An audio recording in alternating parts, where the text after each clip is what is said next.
Il est avec nous comme chaque lundi pour parcourir le monde en radio. Michel Frémy, bonjour. Bonjour Jocelyne et bonjour à tous les auditeurs. On va parler de nouveau d'une station radio, une station pirate, Radio Mercure. Nous en avons parlé la semaine dernière et cette fois on passe à Radio Syd. Traduit du suédois, ça signifie Radio Syd. C'était le pendant de Radio Mercure. Radio Syd avait d'abord un programme qui a été créé par Nils Erik Svensson, un Suédois qui avait étudié la radio aux États-Unis et avait ensuite travaillé à Radio Suède. Et comme toujours en radio, je suppose que l'on retrouve souvent les mêmes personnes. Svensson était présent dans le projet de Scannes Radio Mercure. Il louait du temps d'antenne sur la radio danoise Radio Mercure pour réaliser des émissions en suédois.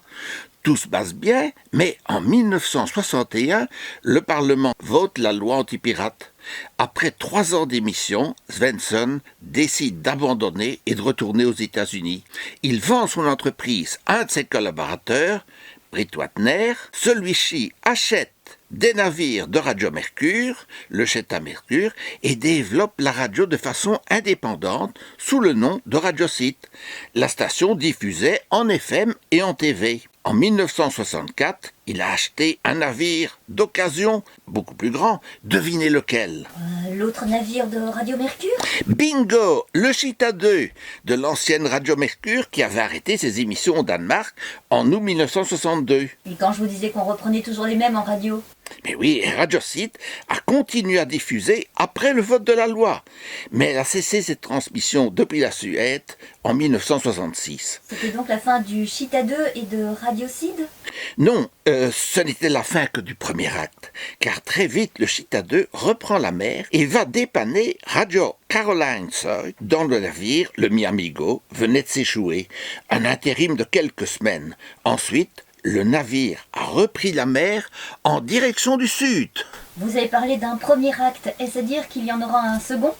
Oui, car le navire descend vers le sud pour un incroyable voyage, pour se fixer près de Banjul, la capitale de la Gambie.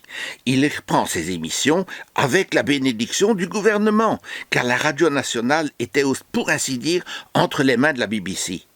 Les émissions en ondes moyennes étaient reçues en Gambie et au Sénégal, dans la Casamance, lorsque le bateau était hors d'usage. La station a continué d'émettre depuis la terre. L'émetteur était installé en bord de mer, sur la route de Serekunda, à 3 km de la capitale. Elle diffusait toujours sur ondes moyennes. Radio Syd a fait reparler d'elle en 1984, où, à l'initiative d'un radio-club suédois, les émissions ont été relayées pendant une très petite période sur ondes courtes. Le Cheta 2, qui était en très mauvais état, est à l'abandon. Lors d'un ouragan, ses amarres se sont lâchées et il a fini coulé dans le fleuve Gambie. Oh, bigre. Et la station, elle était toujours aux mains des Suédois? Oui. L'épouse de M. Wagner, la propriétaire, s'occupait toujours de l'exploitation de la station et de son hôtel, le Wagner Beach, qui partageait le même site. Elle est retournée en Suède à la fin des années 80, ses associés ont continué l'exploitation. En 2002, le mât de l'antenne s'est abattu et la station a arrêté ses émissions.